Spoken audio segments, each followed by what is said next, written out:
Então, bom dia a todos.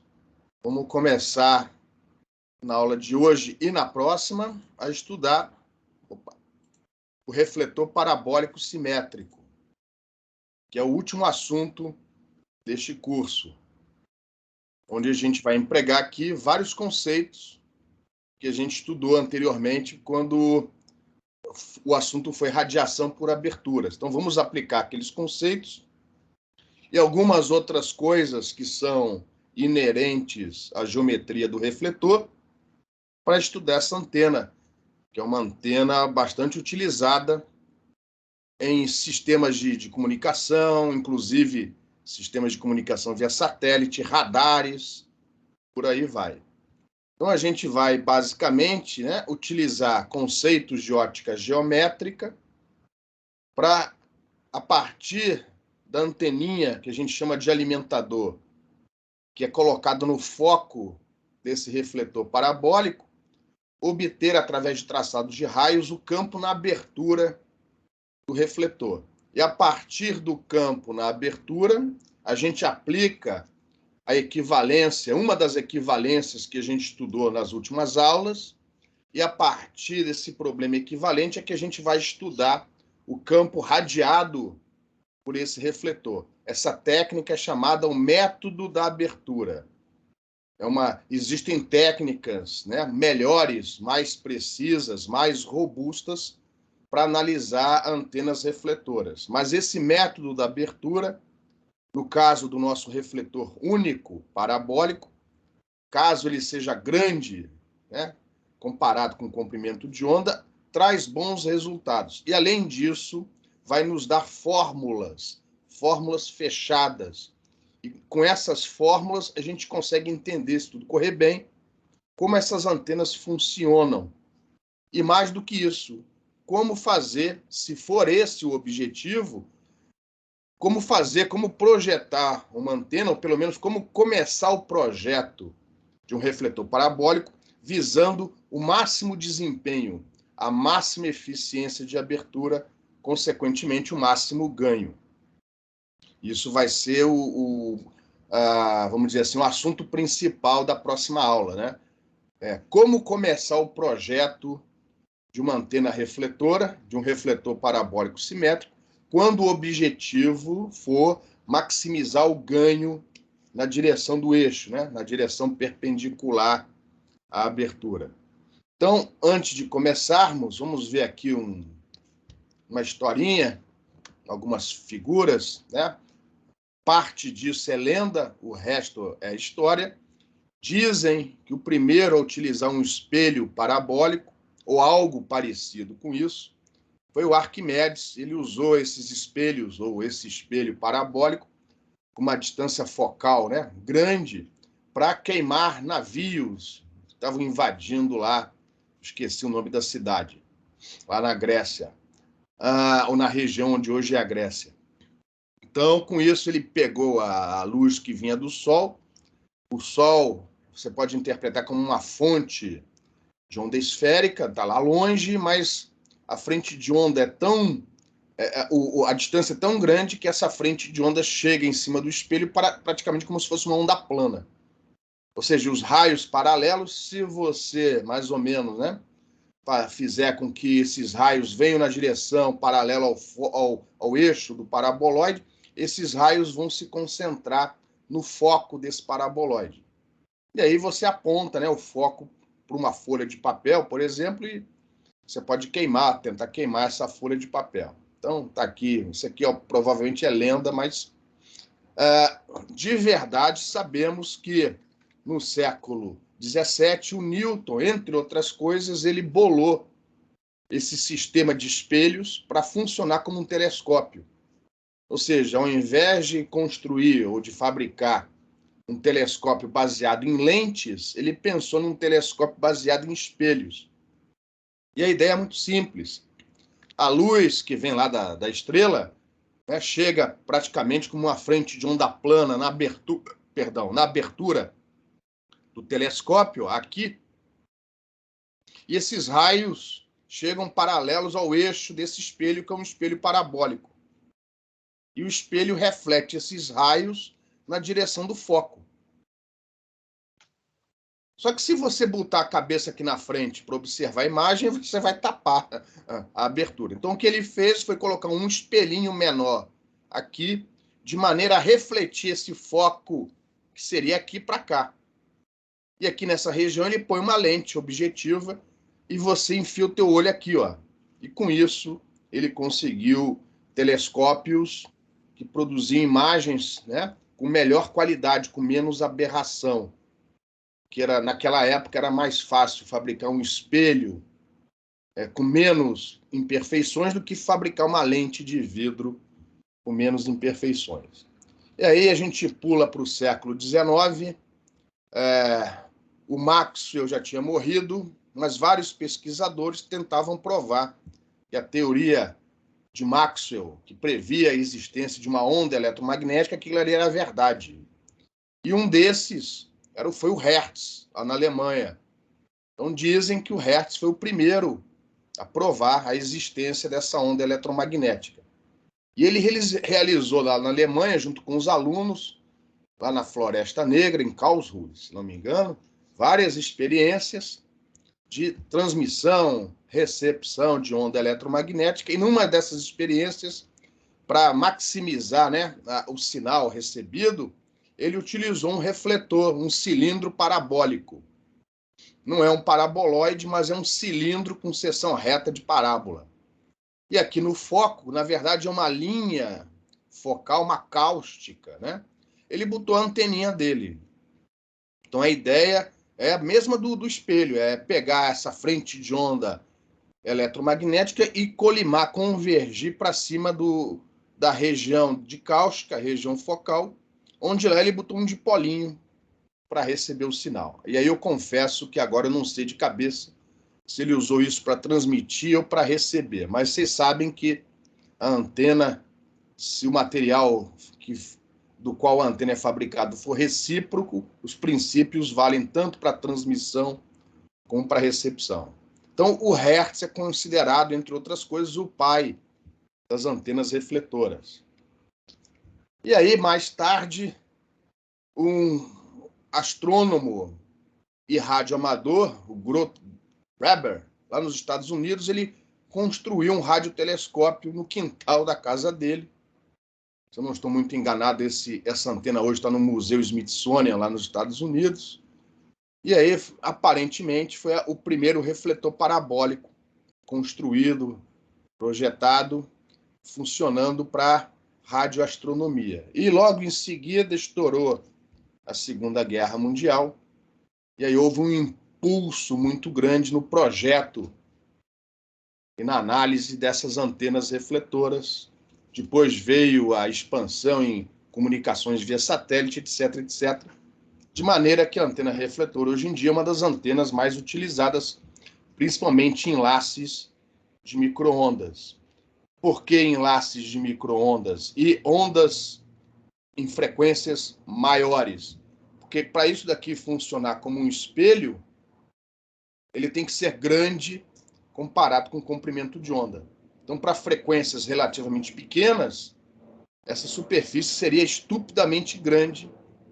Isso daí só é viável em aplicações muito restritas, né? Se for para pendurar essa antena no alto de uma torre, tem que ser em frequências maiores, onde o comprimento de onda é menor. Então, eu preparei aqui uma simulação, eu não sei se vai funcionar, mas tem um software, uma página na internet, se eu não me engano é não sei se ele é radioamador, é um físico, tá? É o Falstad.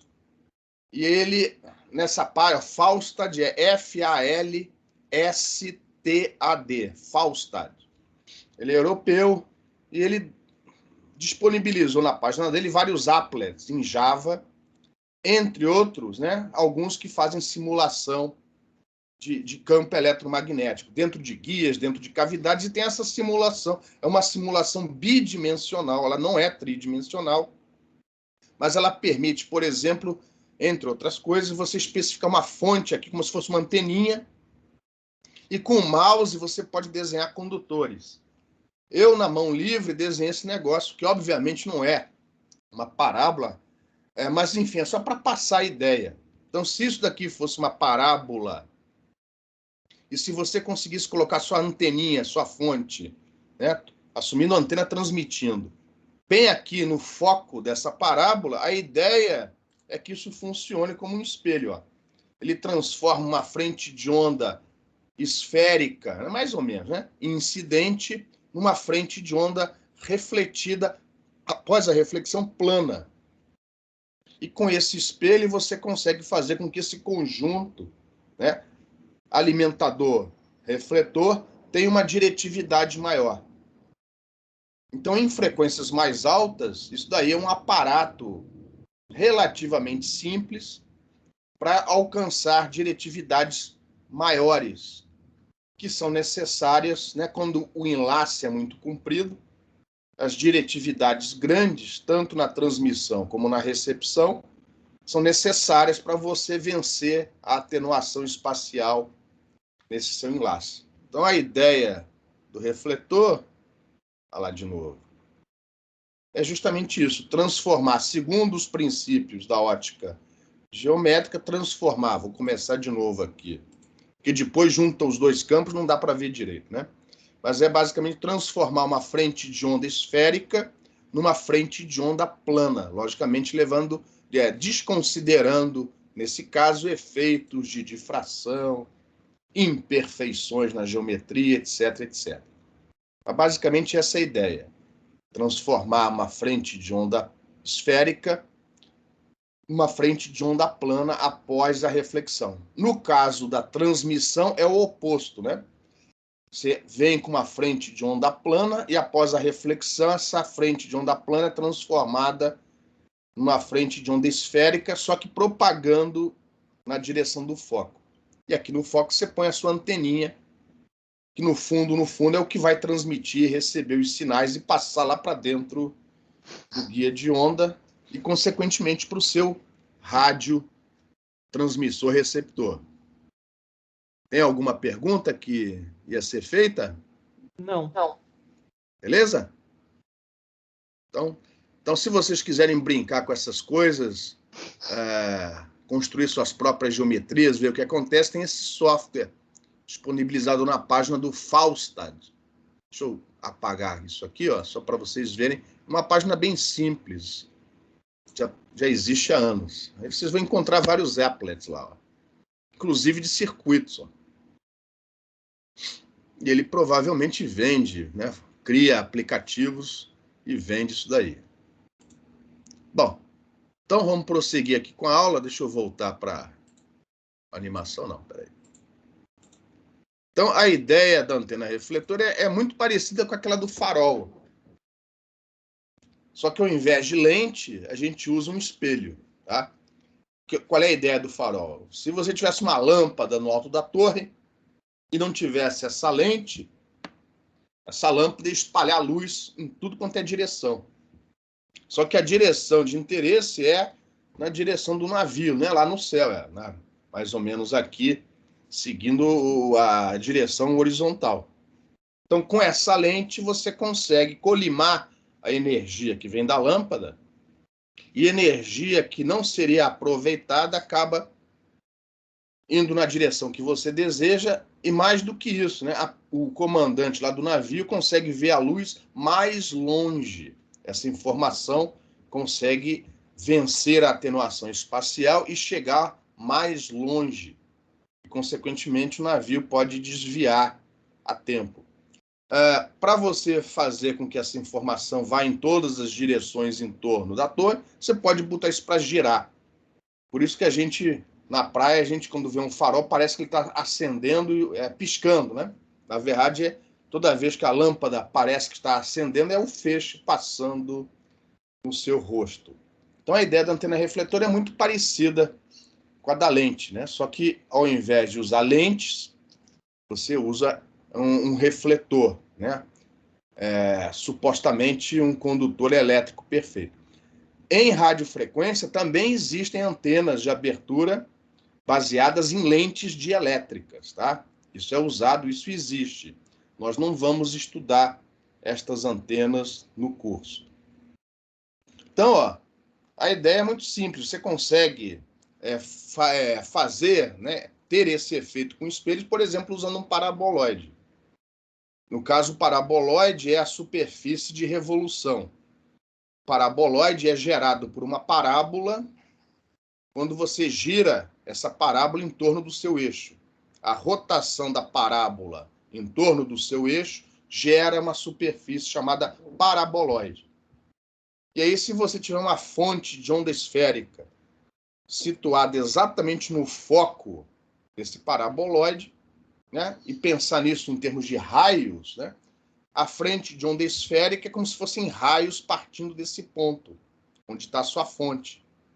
Esses raios partindo do foco, eles são refletidos, segundo a ótica geométrica, numa direção que é paralela ao eixo do paraboloide. Como o eixo é único, isso significa que todos os raios refletidos saem paralelos entre si. Isso caracteriza uma frente de onda plana. Então, esse espelho transforma uma frente de onda esférica numa frente de onda plana. Lógico que isso daí não leva em conta a difração na borda do refletor. A gente sabe que na prática, né, lá longe desse refletor, na região de campo distante dessa antena, você não vai ter onda plana coisa nenhuma, vai ser uma frente de onda esférica. Isso daqui, esse feixe, depois ele vai se traduzir, né, numa distribuição de densidade de potência caracterizada pelo diagrama de radiação dessa antena. Então, nosso objetivo nesta aula e na próxima é achar o campo radiado por essa antena. Só que utilizando o método da abertura. Então, a gente vai definir um plano aqui na frente, onde esse feixe de energia vai atravessar o plano. E a gente vai assumir, ó, na região onde esse feixe intercepta o plano, é a região da abertura, ali tem campo. Fora do feixe não tem campo. E aí vamos usar aquela equivalência, onde a gente vai substituir o problema por uma densidade superficial de corrente elétrica e magnética na região da abertura. E a gente vai assumir que essa borda do paraboloide é circular, de maneira que a nossa abertura vai ter a forma de um círculo. E é basicamente isso que a gente vai fazer nestas duas aulas. Se você olhar as notas de aula, eu não cobro na graduação, mas sim na pós-graduação, você consegue esse efeito, ou seja, transformar uma frente de onda esférica numa frente de onda plana, utilizando mais de um espelho. Por exemplo, antenas com 2 refletores. Existem antenas com 2 refletores. E aí você precisa de outras cônicas para construir esse sistema óptico. Então, uma cônica muito utilizada é a elipse. Então, vocês sabem, a elipse tem o seu eixo, os 2 focos da elipse estão sobre o eixo. Quando você roda a elipse em torno do eixo, isso forma uma superfície chamada elipsoide. E a característica geométrica marcante do elipsoide é que todo raio que parte de um foco é refletido na direção do outro. Na verdade, você pode interpretar o paraboloide como um caso particular do elipsoide, quando um dos focos vai para o infinito. Isso daqui, ó, é como se fosse um elipsoide com um segundo foco lá no infinito. Ou seja, esse raio parte de um foco, refletiu, vai lá para o infinito. E existe uma outra cônica que é o hiperboloide. Escolhido um dos ramos da hipérbole, quando você gira essa hipérbole em torno do eixo, você gera um hiperboloide. E a característica marcante aqui é que todo raio que parte de um foco desse hiperboloide e reflete no ramo do outro lado, é refletido como se estivesse vindo do segundo foco. Esse segundo foco aqui é um foco virtual. O raio nunca chega a cortá-lo, a passar por ele, né? É como se estivesse vindo do segundo foco. E aí você, juntando essas superfícies, você consegue montar sistemas refletores com mais de um refletor, tá? Como se fosse um periscópio do navio, de um submarino, né? Você vai juntando os espelhos, a luz vai caminhando A frente de onda vai refletindo nessa superfície até chegar na abertura da antena. Então, ó, perdão, desculpa. Em relação a esse slide, alguma pergunta? Não. Nesta aula e na próxima, a gente só vai estudar o refletor parabólico, tá? E nós vamos precisar das equações desse paraboloide, dessa parábola, porque a gente vai precisar rastrear o campo desde o alimentador até chegar na abertura dessa antena refletora. Isso vai ser feito com a ajuda das equações que definem a parábola. Então, nesta transparência, nesse slide, eu mostro essas equações. Então, ó, já definindo alguns parâmetros do paraboloide, a gente vai colocar o plano que vai conter a abertura. Como os raios saem paralelos, eu posso escolher qualquer posição ao longo do eixo Z para colocar esse plano. Então, por comodidade, a gente vai colocar o plano da abertura no mesmo plano onde está o foco do paraboloide. Eu vou colocar a origem do sistema de coordenadas exatamente no foco do paraboloide, com o eixo Z apontando perpendicular ao plano. Então, o plano da abertura, por comodidade, vai ser escolhido o plano Z igual a 0. E as coordenadas que definem o ponto na abertura, em princípio, vão ser as coordenadas XY. Como a abertura é circular, eu vou usar as coordenadas polares, ρ e φ. Mas o plano da abertura vai estar no plano Z igual a 0. Do foco até o refletor, ao longo do eixo, eu tenho a menor distância entre foco e refletor. Essa distância é a distância focal F. É um parâmetro importante para o meu paraboloide. E uma equação importante para definir a geometria do paraboloide é a sua equação polar, que aqui vai representar a distância RF. A distância RF é a distância que vai do foco até o refletor, em função do ângulo θf. Como é um corpo de revolução, essa distância RF não depende do ângulo φ. Depende só desse ângulo θf. Então, as equações mais importantes no nosso estudo é essa daqui, ó, que te dá a distância RF em função do ângulo θf. Observe duas coisas aqui. Quando o θf é 0, RF é igual a F. E conforme θf aumenta, ou seja, quando esse ponto do refletor se afasta aqui do centro, essa distância RF aumenta. A distância RF aumenta com o aumento do ângulo θf.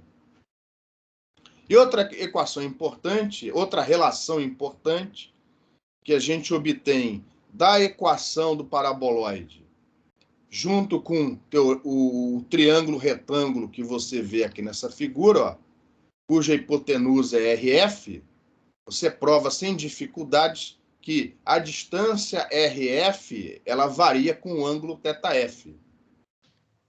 Essa distância aqui, ó, do refletor até a abertura, que eu chamei aqui de módulo do Z de F, já que a coordenada Z deste ponto é negativa, por isso que eu pus módulo, essa distância aqui também varia com o ângulo θf. Só que a soma das duas distâncias, ou seja, o percurso óptico do foco até a abertura é constante. É uma constante. E no caso de você colocar a abertura, né, no mesmo plano do foco, essa constante é igual a 2 vezes F. Já que, se você pegar o raio, a trajetória com θf igual a 0, ó, é θf para um lado, refletiu, mais θf para o outro. Então, RF varia com θf, o Z de F varia com θf, mas a soma, lembra que como o Z é negativo, módulo do Z é menos Z. essa soma das distâncias é uma constante. Isso significa o quê? Que a fase chega nessa abertura uniforme. Já que o percurso óptico é o mesmo, todos os pontos na abertura vão ter o campo com a mesma fase, já que o campo partiu desse, supostamente, né, partiu desse ponto como uma frente de onda esférica. Então, a frente de onda, ao atingir o refletor, ela atinge como uma frente de onda esférica, mas após a reflexão, ela vira uma frente de onda plana até chegar na abertura. Então, esta equação, esta relação aqui, nos diz que, segundo os princípios da ótica geométrica, você tem uma frente de onda plana, uma frente de onda com fase constante sobre esse plano da abertura. E a gente viu nas últimas aulas que para você obter uma diretividade alta dessa abertura, você precisa, entre outras coisas, de fase constante na abertura. Por isso que a gente usa o paraboloide e não outra superfície. Porque só o paraboloide consegue isso. Refletir uma frente de onda esférica numa frente de onda plana. Isso é importante para que isso tenha uma grande diretividade, quando você põe essa antena para funcionar. Na recepção é o oposto. O campo vindo lá da região de campo distante da outra antena, chega aqui como uma frente de onda localmente plana, essa frente de onda é refletida como se fosse uma frente de onda esférica, só que direcionada, né, convergindo para o ponto focal. E lá você põe a sua fonte, o seu receptorzinho, o seu alimentador, para receber aquela energia. Essas são as equações mais importantes, necessárias aqui para a nossa análise. Em relação a essas equações e ao paraboloide, alguma pergunta? Não. Nestas notas de aula aqui, não. Mas nas outras notas de aula que eu não cobro na graduação, nós estudamos outros conjuntos, né, de superfícies refletoras, antenas com 2 refletores, e aí aparecem as outras cônicas. Então eu aproveito esse slide, eu vou andar mais rápido aqui, para colocar equações também para o elipsoide e para o hiperboloide. No caso do elipsoide, a equação, a relação mais marcante é que a soma das distâncias R1 e R2 é uma constante. É dada por 2C dividido pela excentricidade da cônica. No caso do elipsoide, a excentricidade tem um valor entre 0 e 1. E 2C é a distância entre os focos. Já no caso do hiperboloide, a constante não é a soma de R1 com R2, mas sim a subtração. R1 menos R2 é uma constante, 2C sobre E. No caso do hiperboloide, a excentricidade tem um valor maior do que 1. No caso do paraboloide, a excentricidade não aparece porque, por definição, a excentricidade do paraboloide, da parábola correspondente, é unitária. Por isso que não aparece excentricidade na fórmula do paraboloide. Tá? Então, essas equações, elas são importantes, não para nós aqui no curso de graduação, mas para quem for estudar antenas com 2 ou mais refletores. Então, eu aproveito, essas equações não são fáceis de se achar em qualquer livro, eu aproveito e coloco essas equações nesse slide. E aí eu vou mostrar aqui 2 exemplos de antenas refletoras. Não são os únicos exemplos, tá? Um deles é o nosso paraboloide simétrico, a antena refletora parabólica simétrica, onde a superfície é um corpo de revolução e o eixo de simetria é o próprio eixo da parábola, onde o foco está localizado. E aí, ó, tem aqui uma foto de um paraboloide, que é a antena que a gente vai estudar na aula de hoje e na próxima. Então, repare, essa superfície supostamente é um paraboloide, e aqui, ó, mais ou menos ali na posição do foco desse paraboloide, você coloca essa cornetinha. É a nossa anteninha que faz o papel do alimentador. E essa anteninha é alimentada por um guia de onda com seção reta retangular, que faz essa curva aqui. Ó. Dá para ver a curva na sombra que essa estrutura causa aqui na superfície refletora. Ou seja, o guia, além de alimentar e receber informação da cornetinha, também atua nessa geometria com uma estrutura que suporta o alimentador na posição do foco do paraboloide. Essa estrutura atrapalha a radiação da antena? Com certeza. Mas é uma maneira que foi encontrada de você construir um sistema mecanicamente mais simples. Consequentemente, isso barateia a construção da antena. Tá? Esse bloqueio, essa estrutura bloqueando, atrapalhando os raios, isso não vai ser levado em consideração na nossa análise. Na análise que a gente vai fazer daqui a pouco, esse alimentador é como se fosse invisível, né? Como se fosse um ponto. E a onda, né, na transmissão, a gente vai assumir essa onda esférica partindo desse ponto. Essa é a antena que a gente vai analisar aqui no curso. Mas existem outras possibilidades. Ó. Tem aqui uma antena mais sofisticada. Isso aqui é chamado de duplo refletor offset. Offset porque não tem mais a simetria circularmente simétrica. Geometria circularmente simétrica. Essas superfícies não são mais corpos de revolução.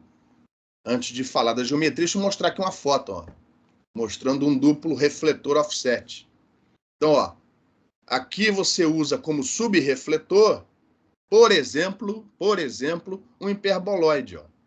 Está aqui o eixo do hiperboloide, está aqui o ramo do hiperboloide, você gira esse ramo, esse ramo de hipérbole, isso gera um hiperboloide. Aí você vai com uma tesoura e corta a superfície. Só que ao invés de cortar a borda simétrica em relação ao eixo, você corta uma porção não simétrica. Por isso a gente chama de offset.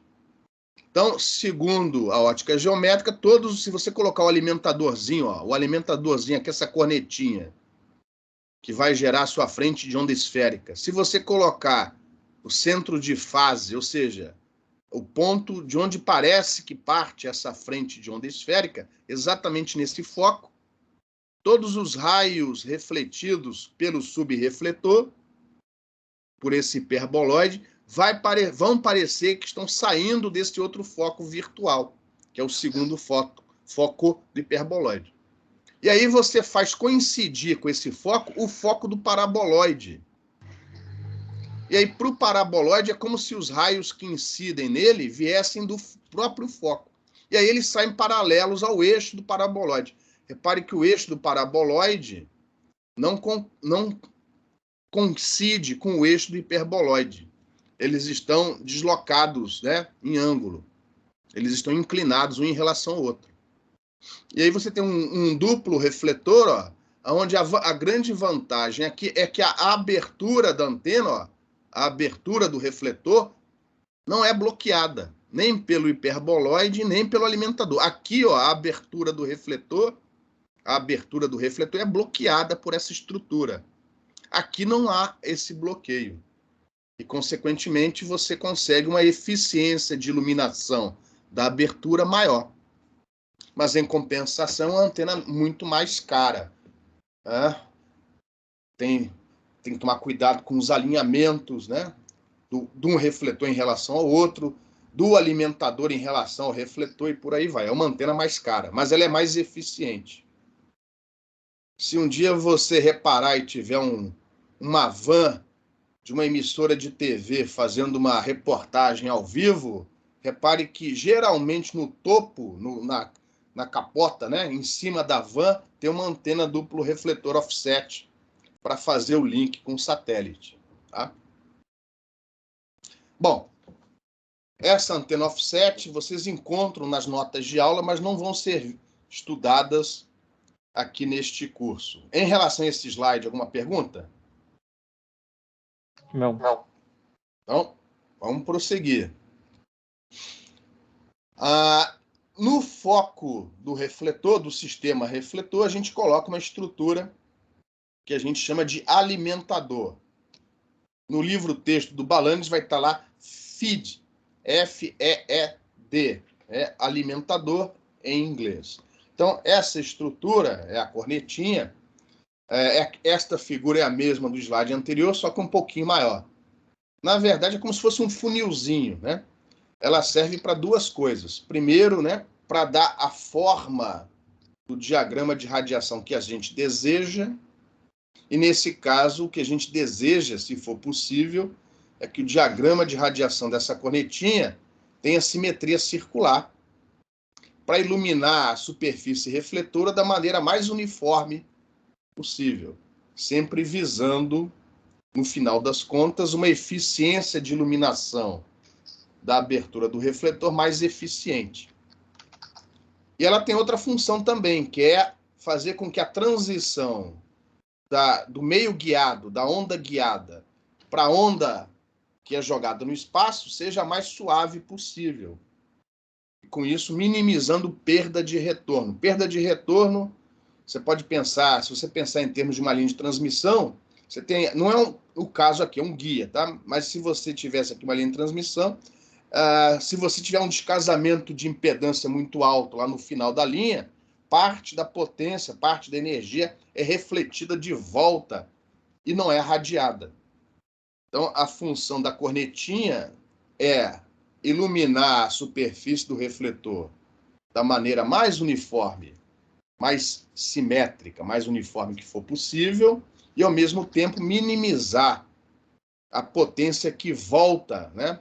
No caso da transmissão, a potência que retorna para dentro do guia. Aqui tem uma outra cornetinha, agora sem o refletor.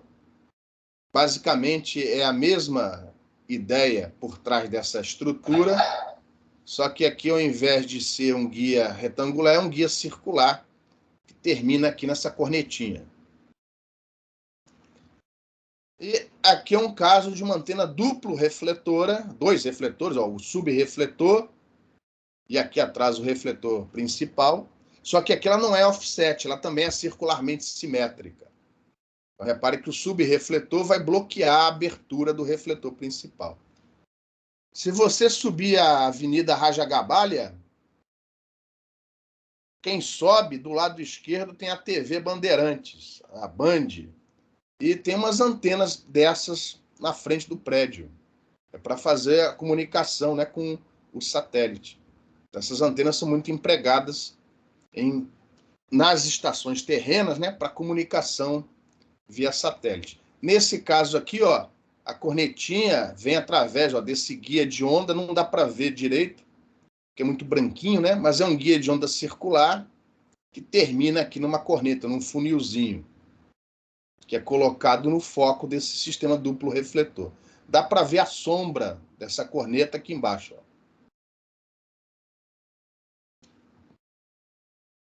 E em sistemas de comunicação muito complicados, essas cornetas podem ter uma estrutura gigantesca, cheia de portas, para funcionar em mais de uma faixa de frequências, uma transmitindo, outra recebendo.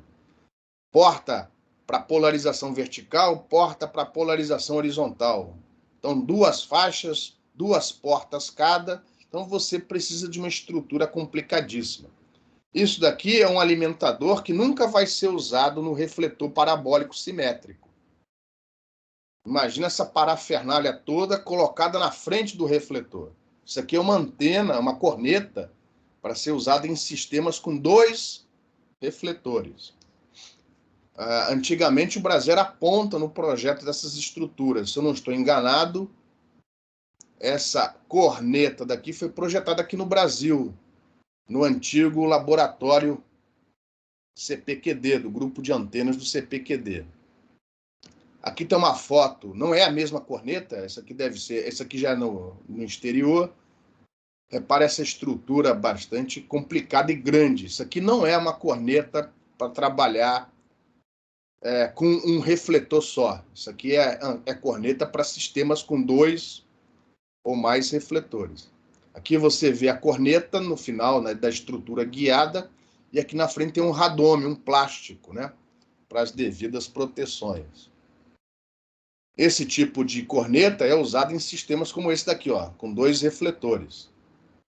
Pode ser tanto para comunicação via satélite como para radioastronomia.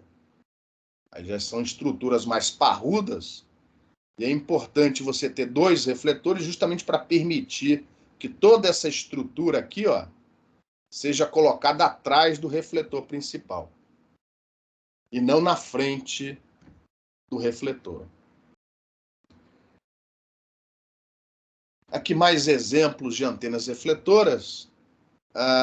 Esse slide eu gosto de mostrar porque quando você olha para uma torre de comunicação, mesmo em telefonia móvel, vocês geralmente veem, volta e meia, vocês encontram uma antena, parece um tambor, como esse daqui, ó. Vocês já viram uma antena parecida com essa pendurada no alto de uma torre? Já repararam nisso ou não? Uma pergunta.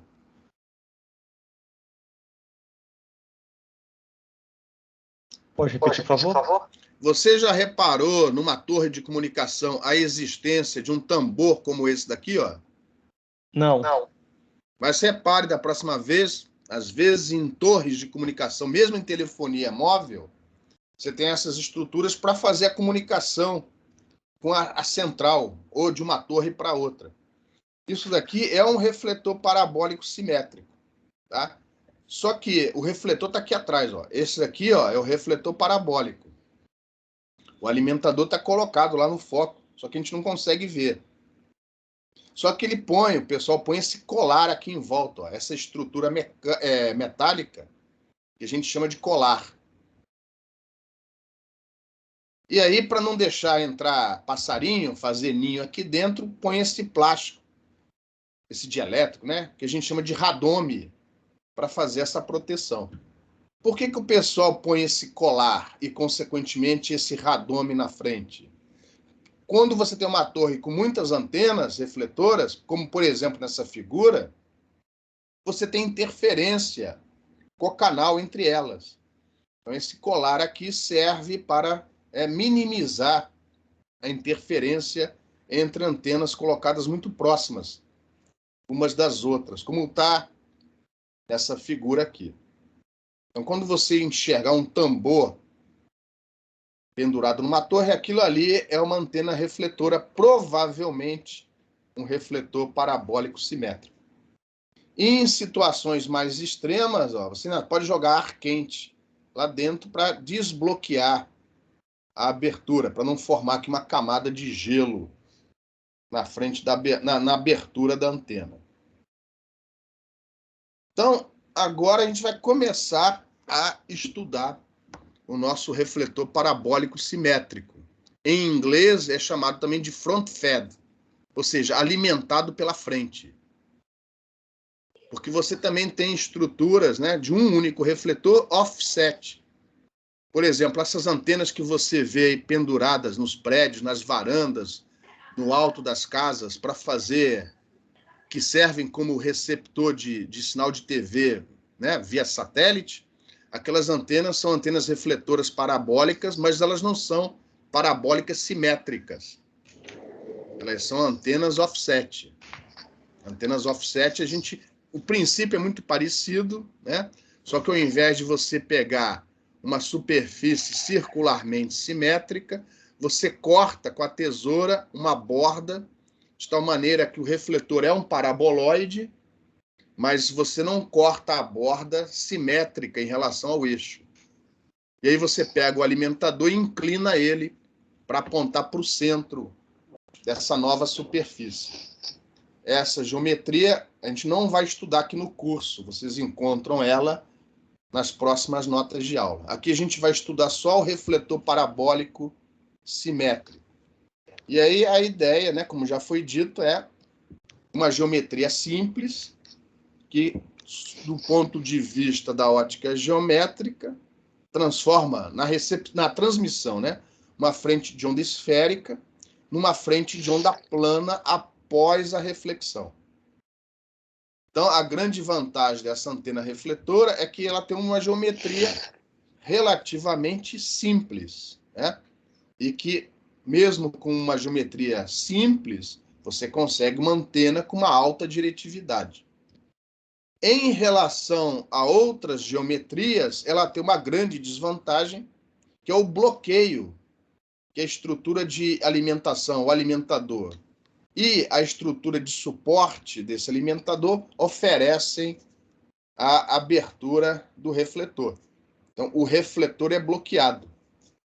E a gente viu nas últimas aulas um exemplo de uma abertura bloqueada, um exemplo de uma abertura circular bloqueada.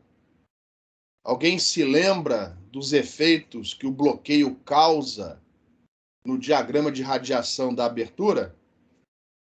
É uma pergunta.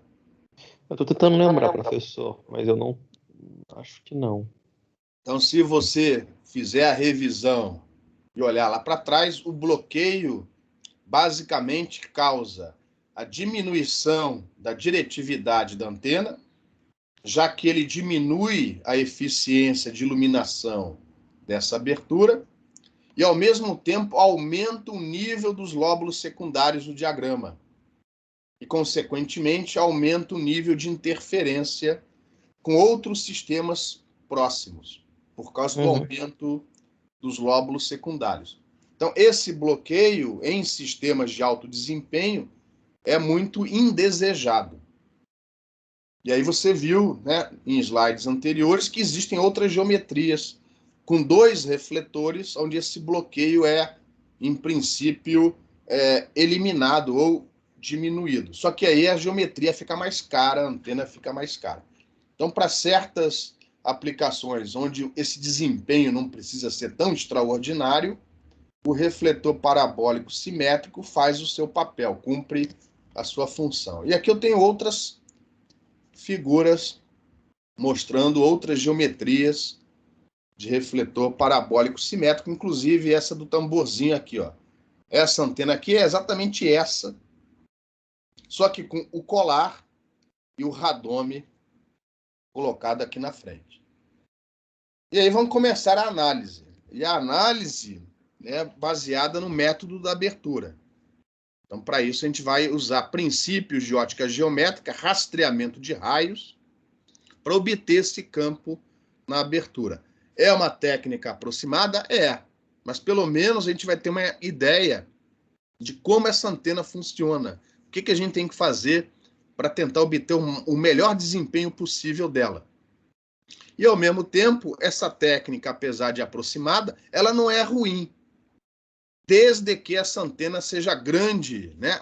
O diâmetro dessa abertura seja grande comparado com o comprimento de onda. Algumas dezenas de comprimentos de onda. Não precisa ser tanto assim, né? Uns 20, 30 comprimentos de onda para cima, o método da abertura já dá excelentes resultados. Então, primeiro vamos definir essa abertura. Aí, no caso aqui da antena refletora parabólica, a definição é simples, é simplesmente a projeção. A gente vai assumir a borda do refletor circular. Quase todos os casos têm borda circular, mas não são todos os casos. A gente vai assumir no nosso estudo que a borda é circular e simplesmente a projeção dessa borda, né, desse refletor no plano da abertura, que por comodidade a gente vai assumir que é o mesmo plano Z igual a 0, onde está localizado o foco do paraboloide. Então, essa área circular em amarelo vai ser a abertura da nossa antena. E o primeiro objetivo aqui das notas de aula é obter o campo nessa abertura, para depois calcular o campo radiado pela abertura e, consequentemente, vamos assumir que esse é o campo radiado pelo refletor. Mas antes disso, a gente vai precisar rastrear o campo desde o alimentador até a abertura. Se a superfície for parabólica, se a superfície for um paraboloide, e se o alimentadorzinho for colocado exatamente no foco desse paraboloide, então, segundo os princípios da ótica geométrica, você já vai conseguir fase uniforme, fase constante na abertura. E isso é fundamental para obter uma alta diretividade dessa abertura. Então, a gente vai usar o princípio da equivalência e obter a distribuição do campo na abertura. Vamos transformar isso em correntes equivalentes e achar o campo radiado. Isso é chamado o método da abertura. E para obter esse campo na abertura, a gente vai usar os princípios da ótica geométrica, ou seja, traçado de raios. No nosso estudo, isso vai ser muito fácil, ridículo, porque todo mundo já conhece como se comportam as trajetórias dos raios na superfície parabólica. A gente viu vários exemplos em slides anteriores. O raio sai do foco, reflete paralelo ao eixo. Se a superfície fosse arbitrária, esse estudo seria complicadíssimo. Mas como é um paraboloide, essa técnica baseada em rastreamento de raios vai ser tranquila, vai ser muito fácil. E aí, nem sempre isso é desejado, mas se o seu objetivo é ter a máxima diretividade possível para essa antena, como tem que se comportar o campo na abertura? É uma pergunta.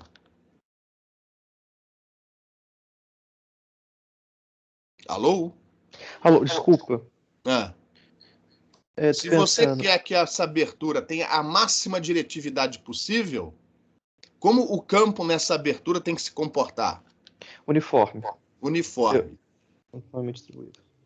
Uniforme significa constante em amplitude, em fase e polarização.